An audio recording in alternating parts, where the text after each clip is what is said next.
Hi everyone, today we're going to be looking at car USB chargers. I've had this one for probably about a year or so. It's one of the standard 2 adapters, 2 USB ports, regular car cigarette lighter adapter. One port has 1 amp, one port has 2.1 amps for the newer power hungry ones. So that's 3.1 amps total in this little unit. Now everything's going a lot more power. You can't find anything practically except for a cheap prepaid phone that might charge at a half an amp.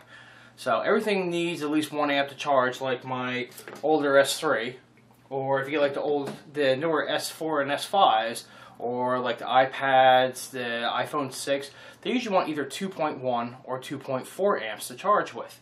So I found this nice little product online, Eleta, and it's actually a 3-port, but instead of having like 1 or 2 that put out 1 amp and then one that puts out 2.1 amps. Nope, this one has 2.4 amps for iPad, which you can plug in anything, it doesn't really matter. 2.1 for Android and 2.1 for iPhone. So it has one 2.4 amp port and then two 2.1 amp ports. If you can see right there. And at the very top there's a little pinhole for a little blue LED showing you that it works. So this one says it's actually rated for 6.6 amps output. That's a lot of amps in a little unit. Even though you're stepping it down from 12 volts to 5 volts, I wonder how much heat it creates. I want to make sure it doesn't overheat. And I don't see an easy way to open it, so when we get to that point, it should be interesting to see if I destroy it or if I can actually get it apart and see what's inside of it. So let's run it through a few quick tests and see what we come up with. Okay, first let's check the old one. I want to see what the voltage is on the old one and the new one without a load to see how regulated they are. And I got my old charger doctor and my newer charger doctor. So let's use the newer one because I like OLED screens. I gotta do this the quick and dirty way because I don't have a cigarette lighter adapter inside right now. So center pin is positive. And we'll just touch negative here. Give me a second.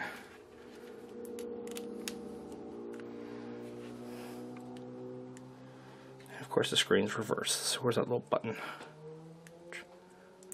There we go. Flip over.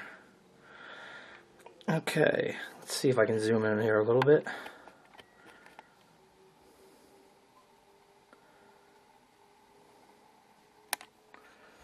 And move on over.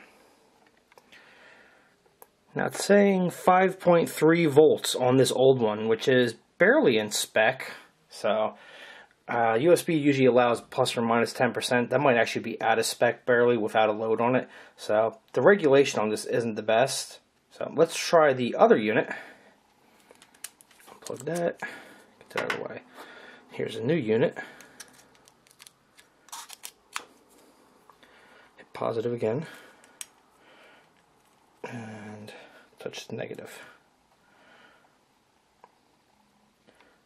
Now that's a lot better. It's like 4.96, 4.98, almost 5 volts. That's definitely closer to USB spec than the little cheapy white one I got. So the voltage looks good. So let's put some power onto it and see what happens. Okay, so now I have my older S3 plugged into the bottom charger and the newer S4 plugged into the top charger. So let's see what happens. They both wake up. My phone is pulling 0.8 amps and her phone is pulling 0.87 amps. Now I tried originally on her phone on the factory adapter just a few minutes ago just to make sure. On the factory adapter it'll pull 1.1 amps, so I'm not sure what's going on here. Maybe this thing's not developing enough power. We're going to have to open up and see what chip is in here. But it definitely charges 2 phones with no problems. There's barely any dip on the voltage whatsoever. We've gone down, okay, there you go, 0.93. So 5/100ths of a volt, that's it. So the regulation is good, at least on this unit. So let's see if we can get it open and take a peek inside. Okay, let's see if we can get this thing open now. Now this is plastic with feels like an aluminum bezel or something like that, some sort of metal. And it takes a bit of prying, and I've already got it half loose, but this piece comes off. So now I just got the front aluminum bezel, and now we've got a quick look inside, if my camera will focus for me. More than likely it won't. Close enough. So we got the 3 ports. Next, let me see if I can somehow get these circuit boards out, because the plastic is all completely sealed. So everything was inserted through this side. So let's see what I can do with that. Oh wait, now that I look a little better, there's 2 little tiny screws that hold the flat piece in there. So let me see if I can dig those out real quick. Oh, there we go.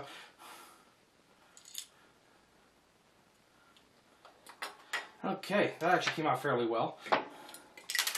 Okay, that's one of my pins for the side that came out. I can put that back in real quick. And forget, there goes the other one. I'll put those back in later. These are actually very good. They're solid metal. The little negative pins on each side, so that's real good, considering you're going to put a half decent amount of amperes through it. The center pin is just hollow, which will then connect to the positive of this unit. Give me a second. There's a surface mount chip on one side and a pretty beefy inductor on the other. Let me reference this chip and see what we got here. Okay, this main chip that's on there, it's actually manufactured by GS Tech, as you can see. It is a GS9215S, and on their website, which I currently got loaded up on my phone, GS Tech Incorporated, it's telling me, because you're probably not going to be able to read this very much, it is a 15 amp high performance single synchronous buck converter in a QFN package. So now we know where it's getting all of its main power from. If we go back to the board, definitely got some half decent capacitors on here. Another side, some other, looks like it's got a sense resistor right there, that little M thing. Let's see if I can get in there. More than likely that is a sense resistor, or current sense resistor, and you got this really beefy inductor. So yeah, you could probably handle 6 amps. Now, from when it boosts it or bucks it down from 12 volts to 5 volts, you have, let's see if I can look at the silk screen correctly on here. If you look in one side, you have 5 volts, and the other side you got ground, and they are soldered up to this top board, which has USB. Now on the back of this, you'll notice there's 3 little 5-pin chips on there. I gotta ID those next, because supposedly those chips are connected to the data line and will allow the unit to figure out how much power the each unit plugged in wants. So let me see if I can try to ID those. It's gonna be harder because they don't have as much information on them. I tried looking online for information on all 3 of these chips. There's one for each USB port. Their model number that's on top of it is 3002D Delta. That's all I have on it, and it's a 5-pin SOT chip. I cannot find any information on it, but I remember when I bought it, in the description, it doesn't even say it on the box itself, that each port has a smart chip on them that are tied to the data lines of the USB, and it will help whatever device you plug into it say, hey, you can pull the max amount of power that you can. Now, I can trace, if I can look correctly with the camera, let's see if I can give it a little bit more light here. Kind of hard to tell right now.